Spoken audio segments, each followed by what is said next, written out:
Ready to dive into the Solana blockchain, but need to fuel up your Phantom wallet first? Let's get you started. First, open your Phantom wallet and tap the deposit button. It's usually prominently displayed right on the main screen.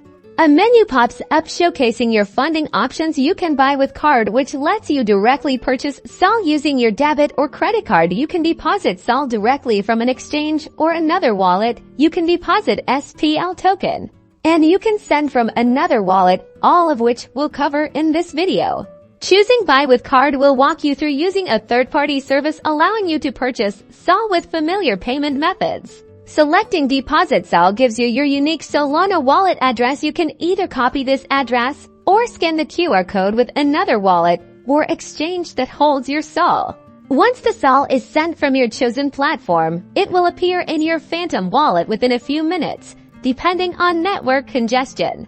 To deposit other assets from the Solana blockchain, you can select Deposit SPL Token. From here, you can select which token to deposit into the wallet from the list of available SPL tokens, similar to depositing SOL.